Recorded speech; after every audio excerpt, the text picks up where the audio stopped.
Alright guys, how's it going? Let's talk the Vancouver Canucks defensive situation.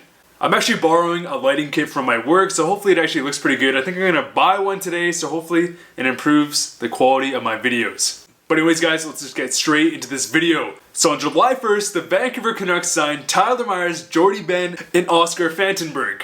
On day 2 of the 2019 NHL draft, the Vancouver Canucks acquired JT Miller from the Tampa Bay Lightning, and that trade really signified the Vancouver Canucks management were committed to making the playoffs. Especially considering that the Vancouver Canucks were willing to put a first round pick on the line to acquire more winger depth to play along guys like, of course, Bo Horvat and Elias Pettersson. And the major critique I had to the JT Miller trade wasn't the trade itself, but it was the fact that if the Vancouver Canucks are willing to sacrifice future first round picks to obviously acquire more forward depth, they had to do the same to our defensive side. The Vancouver Canucks did not have a blue line to push towards the playoffs. Last year, obviously, we parted ways with Michael Del Zotto, Derek Pouliot, Gudbranson, and now Ben Hutton. And even though I wouldn't even consider one of those guys a top 4 defenseman, they did provide, obviously, defensive depth. So when you get rid of 3-4 defensemen, it's gonna hurt depth. Which is why the Vancouver Canucks had to prioritize signing 3, if not 4 defensemen this offseason. And of course, on July 1st, the Vancouver Canucks signed Tyler Myers, Jordie, Benn, and Oscar Fantenberg. And in my opinion, Tyler Myers obviously is a huge upgrade on any of the defensemen I just listed. And even Jordie Benn I would consider to be better than all the defensemen we got rid of last year. Erik Gudbranson, he's alright. Ben Hutton had some good flashes at the end of last season, but he is just not consistent enough to hold a top 4 position on the Vancouver Canucks. Jordie Benn is way more consistent of a player, and he will definitely help and benefit the Vancouver Canucks' depth. As of July 2nd, Ben Hutton has officially not even signed with a team yet, so there is a potential that he wants to play within Vancouver still. And if we were able to sign him for, around $2 million, I do think it would be worth it. So as it stands, my projected top 6 for the Vancouver Canucks would be Alex Edler, Chris Tanev, Tyler Myers, Troy Stecher, Jordie Benn, and obviously Quinn Hughes. A much needed upgrade on our defensive blue line last year. Jim Benning warned us that he was going to be making big changes on his blue line, and of course he already did. Guys, I mentioned this in a previous video, but just keep this in mind. Derek Pouliot and Erik Gudbranson were playing with each other at times last year. That is probably the worst defensive line within the whole entire NHL. That is really rock bottom. We can only go up from there. And people were also mentioning it in my comments, which I even forgot about. But Derek Pouliot, for a big stretch of games, was playing on the #1 power play as the quarterback for Elias Pettersson and Brock Besser. Derek Pouliot was. Which is why it is a huge relief that Quinn Hughes came in at the end of last season and just played great. I really hope Travis Green trusts Quinn Hughes to play that quarterback position on our #1 power play. And already guys, that is really going to help our production from guys like Pettersson and Brock Besser.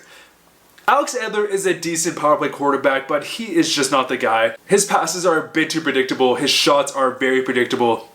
So I really hope Quinn Hughes is able to take over that spot and be that #1 power play quarterback guy that we've really been missing for years, for decades. Another thing to keep in mind, guys, is Alex Edler and Chris Tanev are 2 guys that were, especially Chris Tanev, that were playing way too many minutes. And that is because the Vancouver Canucks obviously didn't have the depth. I would say last year, our only actual top 4 defensemen were Edler and Tanev, so the fact that we get Tyler Myers and Quinn Hughes is now playing up in our system, that is really going to help bolster our depth. Chris Tanev, of course, is a very good shutdown defenseman, but he is literally the biggest band-aid I've ever seen. I'm a big fan of Tanev, but he just gets injured so much, leaving our team very vulnerable. A big benefit of having Tyler Myers on our team is he's going to be able to eat a lot of the minutes that Chris Tanev was forced into playing last year because of the lack of depth. And with the emergence of Quinn Hughes and obviously the acquisition of also Jordie Benn, I really hope that cuts down the injuries that Chris Tanev sustains. Even though Chris Tanev is a top 4 defenseman, I think it would be much better to have him play on the 3rd pairing defensive line where he plays less minutes and has a less chance of getting injured.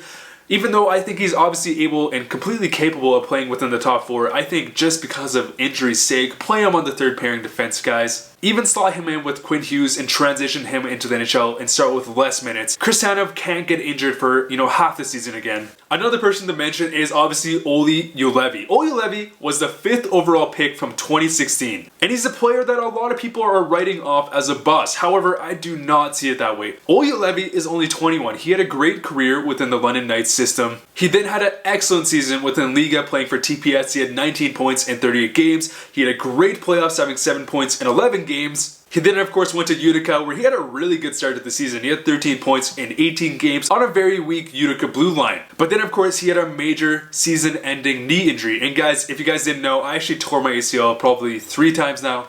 Knee injuries are no fun. And because of that, I think it'd be way more wise for Olli Juolevi to obviously spend the rest of this offseason training up, building out the strength within his knee, starting in Utica and hopefully getting a start within the NHL around Christmas time. I think the Vancouver Canucks should give Olli Juolevi every opportunity to make the NHL. I still think he does have top 4 upside. I think he's going to prove a lot of people wrong, and I'm very excited to see if he's capable of making the transition into the NHL. The Vancouver Canucks also have other guys like Jet Wu. I am a big fan of Jet Wu. He really reminds me of Matt Dumba, a very good complete defenseman that is not afraid to lay the body. He is having an excellent career within the WHL. Would love to see him in 2 to 3 years. And then of course we have other guys like Nikita Tyramkin. I know a lot of people are really doubting the fact that Tyramkin will ever play for the Vancouver Canucks again, but guys, have a little hope. There was a lot of factors that stirred him back to the KHL, but I think the Vancouver Canucks, especially with drafting Vasily Podkolzin, his fellow Russian brother, I think there's actually a decent chance, but maybe not this year, but next year, that he will make a return to the Vancouver Canucks, which will really help bolster our blue line.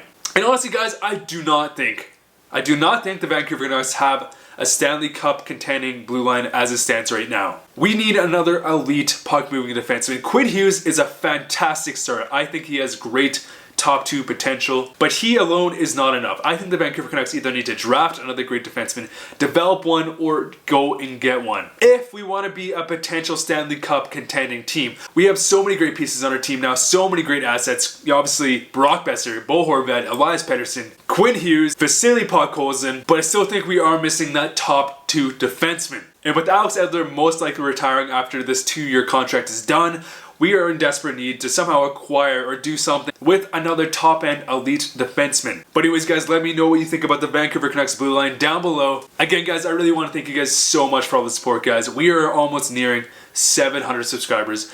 It really feels like I just started this channel yesterday and obviously started with the mock draft. I've uploaded I think around 50-60 videos already and I'm just having a blast. I appreciate the support so much guys. I really hope you guys continue supporting me. It means the world to me. I'm having a blast.